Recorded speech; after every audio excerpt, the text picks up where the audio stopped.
આપણે કહેવાય ને કે ગુજરાતના પનોતા પુત્ર અને લોખંડી પુરુષ સરદાર વલ્લભભાઈ પટેલનું વિશ્વનું સૌથી મોટામાં મોટી પ્રતિમા આપણે કેવડિયા કોલોની નર્મદા જિલ્લા ખાતે આવેલી છે. અને એ કહેવાય ને કે વિશ્વનું એક અગ્રણી, માત્ર ભારત દેશનું તો ખરું પણ વિશ્વનું એક અગ્રણી ટુરિસ્ટ ડેસ્ટિનેશન બની ગયું છે.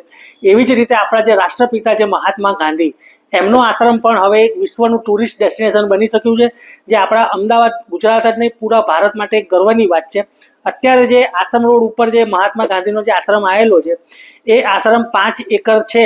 હવે એનું આખું એક્સપાન્શન થઈને આખું એનું નવીનીકરણ થાય છે. એટલે જે ઓરિજિનલ આશ્રમ છે 5 એકરનો, એની જે બધી કુટીર ને જે મહાત્મા ગાંધીની જે બધી જગ્યાઓ છે, એમ જે મેમોરિયલ છે, એ બધું યથાવત રાખી અને આજુબાજુના 55 એકર એટલે કે 5ના બદલે 55 એકર જેટલી જગ્યામાં આખું ઇન્ટરનેશનલ પ્રકારનું ટુરિસ્ટ ડેસ્ટિનેશન ઊભું કરવામાં આવ્યું છે.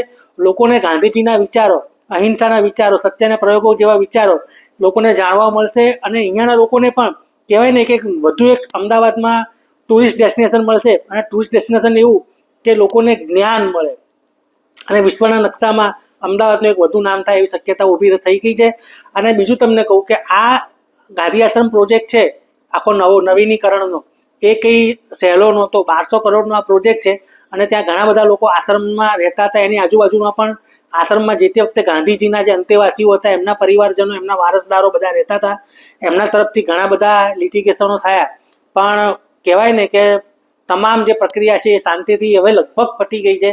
અને વર્ષ દોઢ વર્ષમાં આખો આશ્રમ તૈયાર થઈ જાય એવી શક્યતાઓ છે, એવો અહેવાલ આ દિવ્ય ભાસ્કર દ્વારા આપવામાં આવ્યો છે.